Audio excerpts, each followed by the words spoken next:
Сәлем достар, қалдарыңыз қалай? Бүгін сіздермен юбка валанмен модельдейтін боламыз. Яғни етегі расклешенный юбка, етегі валанмен. Ол үшін өзіміздің әдеттегідей шаблонымызды алып, сол шаблоннан қарайсыздар. Сіздерде валан қай жерден басталады? Тізеден төмен ба? Өздеріңізге қай жерге бастап валан керек сіздерге. Мысалы, біздің юбкамыз ұзындығы мысалы 60 болса, сіздер мысалы 40-қа дейін өлшеп, тізеге дейін өлшеп алсаңыздар да болады. Тізеге дейін өлшеп алып, гаде юбкасы сияқты. Содан төмен қарай сызық жүргізіп, сол жағын валан қылсаңыздар болады. Өздеріңіздің қалауларыңызға байланысты сіздер валанды қай жерден сіздерге керек? Мысалы, валан биіктеу болу керек па? Жоқ әлде көйлектің етегінде болғанын қалайсыздар ма? Оны енді өз қалауларыңыз бойынша жасайсыздар. Бірінші, осылай валан қай жерде болатынын белгілеп аласыздар. Одан кейін әдеттегідей біздің сызығымызды сызып аламыз.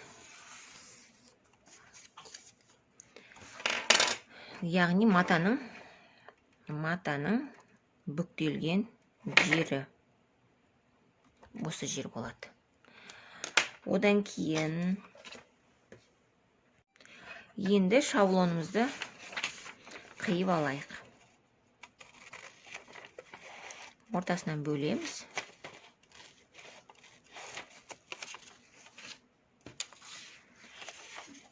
Жаңағы валан болатын жерді бөлек қиып аласыздар. Осылай.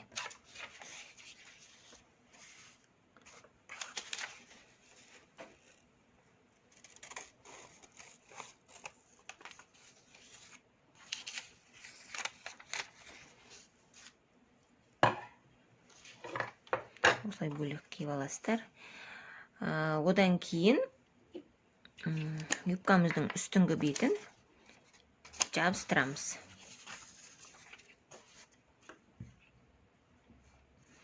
Бұл кәдімгі прямой юбка сияқты жай ғана жабыстырасыздар. Ешқандай бұдай үстіңгі жағында ешқандай өзгеріс болмайды. Бәрі қалай тұр, сол бетін жабыстырасыздар. Мына шетіне, матаның бүктелген жеріне яғни. Осы жерге жабыстырамыз. Кәдімгі прямой юбка сияқты жабыстырасыздар. Екінші жағында тура солай істейсіздер.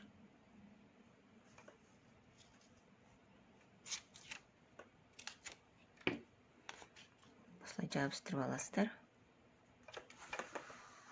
Міне осылай.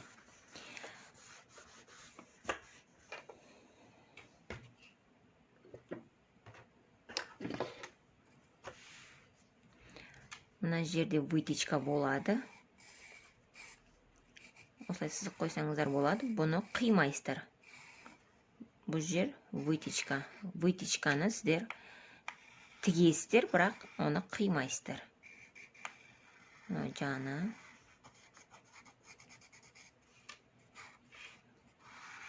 Осылай. Мына жерге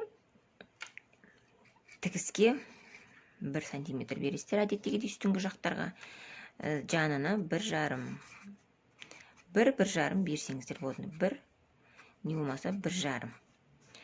Ал жоғары жаққа әдеттегідей 1 сантиметрден бересіздер. Міне. Так. Енді қараңыздар. Мына жаққа, мына матаның бүктелген жерінде тұр ғой. Мына жақта сіздерде замок болатын болса, замокқа 1,5 сантиметр бересіздер. 1,5 беріп, одан кейін барып сызасыздар мына жерде. Замокқа 1,5 бересіздер. Міне, осылай. Енді валанымызды жасайық. Мынау біздің жаңағы валан қиып алған деталіміз. Осы детальді сіздер аласыздар да 4-ке бөлесіздер. Ортасынан 1 бөлесіздер, одан кейін бұлай. Яғни осы етектегі деталімізді 4-ке бөлеміз. Міне, төртке бөліп аласыздар. Содан кейін бірінші, екінші, үшінші, төртінші деп жазып аламыз. Одан кейін қиямыз. Соңына дейін кішкене жетпей қиясыздар ғой. Қиылып кетті. Соңына дейін жеткізбей қисаңыздар болады. Осылай примерно. Қиып аламыз. Енді жабыстырғанда қараңыздар қалай жабыстырамыз.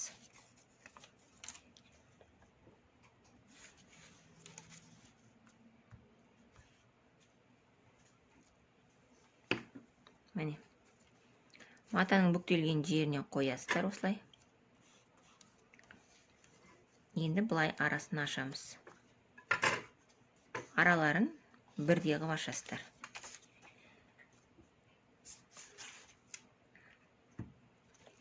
Детальдарымызды ашқан кезде мына сызығымыз 90 градусқа дейін көтерілуге болады.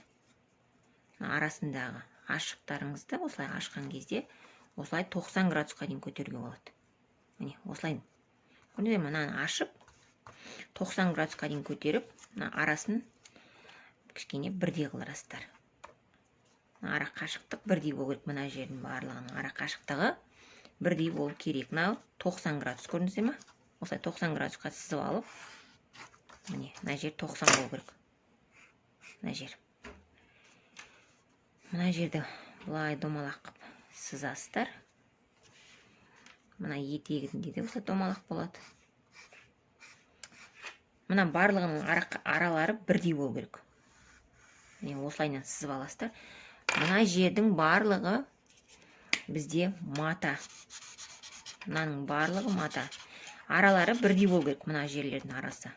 Маған мына жерде ыңғайсыз болған соң осылай шығып жатыр. Міне, мынау сопақша болып келеді. Мынаның барлығы осылай етегі, мына ара қашықтық барлығы бірдей болады. Енді тігіске әдеттегідей бір, жандарына бір жарым, етегіне бір. Міне, осылай бересіздер.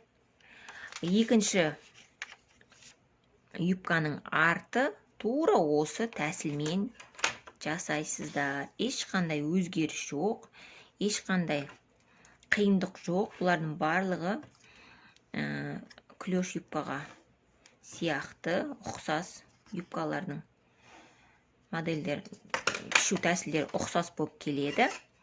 Бірақ әркімнің өзінің айырмашылықтары бар. Осылайынан тура алдын қалай жасайсыздар, артын да солай жасайсыздар. Матаның бүктелген жері мына жақ, мына жақта сіздер жаңағы замокты қоятын жерлеріңіз. Көрдіңіздер ме?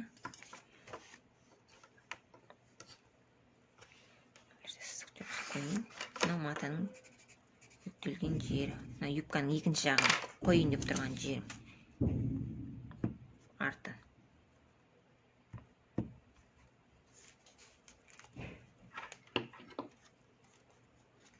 Шетіне қойып аласыздар. Содан кейін барып осылайынан 90 градусқа созамыз. Осылай. Жаңағындай, тура жаңағындай жасайсыздар. 90 градусқа дейін жоғары созасыздар. Содан кейін барып, міне, мына жер осылай 90 градус болса, мына жер бұлай осылай сопақша болып келеді. Мына жерлердің барлығы мата болады. Жаңағындай тура мынау сияқты. Мына жердің барлығы мата. Мынаның барлығы мата. Мына жер 90 градус бізде. Мынау белі. Тігіске де бірдей бересіздер. Жан жақтарына бір жарымнан бересіздер. Мынау матаның ізгеп тұрған жер бұл жерге бермейсіздер. Астына бір. Міне. Тура осылай оңай тәсілмен сіздер юбканы валанмен тігіп аласыздар. Ол енді өздеріңіз жаңа айтқанда юбканың валаның қай жерден болатынын оны өздеріңіз таңдайсыздар. Тізеден бола ма, тізеден төмен бола ма, соның барлығын өздеріңіз қалай қалайсыздар, солай жасайсыздар. Бұл өте оңай. Осы тәсілге қарап өздеріңізге әдемі валанмен юбка тіксеңіздер де, көйлектің етегінде осылай жасауға болады. Үстіңгі базовый лекалаға сіздер мына юбканың етегін, осы етегін қою арқылы сіздер әдемі көйлек жасап алуыңыз, тігіп алсаңыздар болады. Бахар Лайф каналынан жазылып, қоңырауды басуды ұмытпаңыздар. Алда мен сіздерге беретін қызық сабақтарым өте көп. Сабақтарды жіберіп алмаңыздар. Қоңырауды басып, лайк қойып, жақсы лебіздеріңізді білдіре отырыңыздар. Назарларыңызға рахмет.